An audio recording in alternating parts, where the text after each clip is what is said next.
Hey friends, so let's face it, people generally do not like losing. We don't like to lose opportunities or games and bets. We don't like to lose friendships or relationships. We don't like to lose much of anything, unless maybe it's losing weight or something like that. That's a loss that most people like. But regardless of the fact that we don't like to lose, it still happens anyway. It's a very normal part of life, whether we are ready for it or not. A loss is usually seen as a negative thing in most cases, and it's not hard to see why. I mean, by definition, the word loss means, according to Merriam-Webster, feeling grief when you are deprived of someone or something of value, and or the act of being unable to keep or maintain something or someone. Sometimes you will suffer a loss that changes the trajectory of your life, and at the time that it's happening, it seems like it changed for the worse.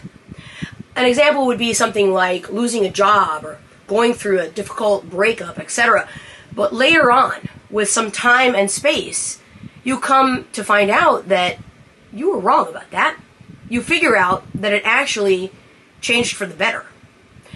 Now, whether or not you believe in things like God or fate or kismet or some other hypothetical force that controls the future, some people simply call that the universe sometimes. All of that is really irrelevant, because belief in any of those things doesn't change the fact that they happen, and you tend to know when they do. You start to realize that something that felt horribly wrong for whatever amount of time now feels perfectly right. For example, you may lose the person that you thought was the one, and it absolutely guts you, only for you to find someone you are so much better aligned with later and live happily ever after for real this time. That's the somewhat funny thing about loss, isn't it? It always seems so final, like this is just how it's going to be now. It feels like a permanent failure.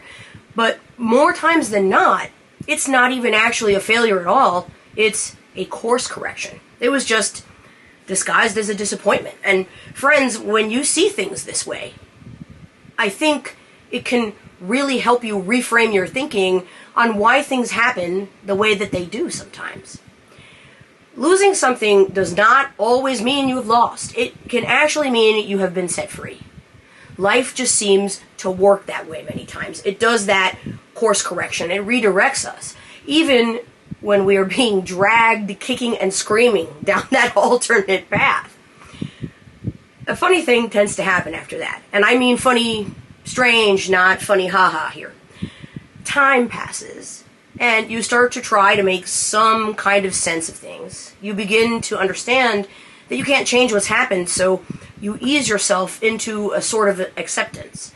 You think, well, this is not what I wanted, but it's what I've got, so I'm going to try to make the best of it, or something like that. You adapt. Then, one day, something comes out of seemingly nowhere, and things just start to fall into place. They begin to feel right again. You finally feel like you're in the right place, that this is where you're supposed to be. This is the reason why things happened the way that they did. And there's the gift. Maybe it's opportunity, maybe it's a bolder, more confident version of you, maybe it's a sense of resilience, maybe it's a firm belief in yourself that you can, in fact, do difficult things. Maybe you learn that you can walk away from things that don't serve you after all. That you don't need that person that you thought you couldn't live without 6 months ago. Because you can, and you will, find someone way, way better in every way. That you are capable and qualified enough to have a better job or career that you love. Whatever it is you learn from those experiences, whatever it is you went through to get there, that's the path you needed to take in order to get to that particular destination. The right destination for you. Listen, adversity is not always the secret sauce to happiness and success, though. I do sometimes think there's a relationship there, but that's something we'll talk about at another time. Anyway, sometimes what you actually end up getting out of adversity, what you learn, is specifically what things you do not want in your life. Things that you absolutely could live without, you could do without in general, you don't want to tolerate. Sometimes you learn that it's okay to start over, even if you're doing it by yourself and with nothing. Regardless of the circumstances, whatever that pain was that you went through did have a purpose, even if it wasn't immediately clear to you at that time. But with time, it will be. You'll get there. Let's put it this way.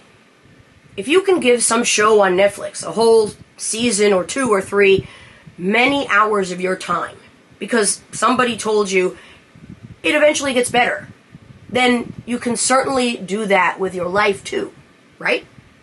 Of course you can. And look, sometimes you will experience losses that don't seem to make any sense, that you can't easily find a lesson in. The death of a loved one, especially when it's unexpected, is a perfect example of that. Sometimes the only thing you gain from that is the strength to go on without them. Sometimes that loss teaches you that time is a very limited commodity. You only have so much of it. And the older that you get, the more you realize how important it is to spend it with people who enjoy you just as much as you enjoy them. That was a lesson that I learned unexpectedly several years ago when an old friend passed away at almost the same age that I am now.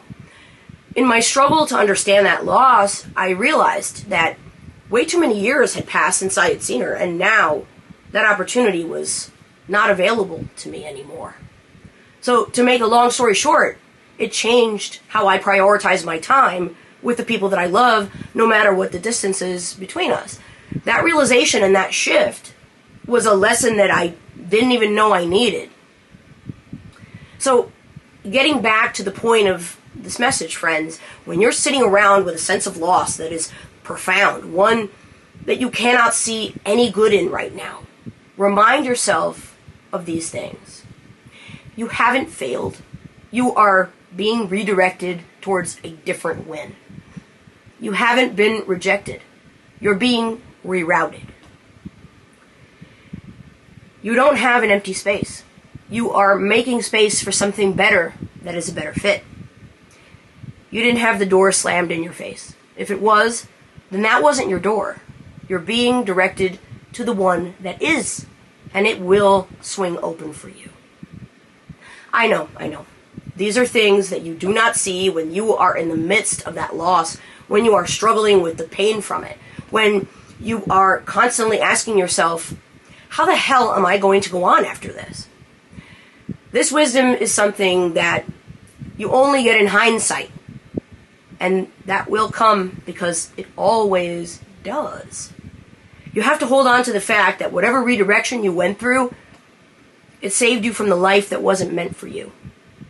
You may not have gotten what you wanted. That's how it goes, right? According to life and also the Rolling Stones, you can't always get what you want. The wisdom of that is found in the words that follow, though. But if you try sometimes, you just might find you get what you need. I think there are fewer things I have ever heard in a song, or anywhere else for that matter, that are more true than that. Because that is just how what you need comes your way sometimes. Disguised as something that sucks and is difficult and painful. Sometimes the signs are very subtle, and the redirection has many steps involved in order to get where you're supposed to be. Maybe that's where you, the person watching this, might be right now. Maybe you are at a watershed moment. In geographic terms, a watershed is just when a water source drains into one single spot, like a river, and then something changes. That water may have been draining into that just one river since the beginning of time, until one day there's a shift of some kind, either man-made or Mother Nature doing her thing, and then what was once flowing to just one river diverges into two, and maybe they're on opposite sides. It is a literal turning point. And that's why that term is used so often to refer to turning points in life, because they operate in a similar way. Whenever I find myself in a watershed moment, I inevitably think about Robert Frost's seminal poem, The Road Not Taken.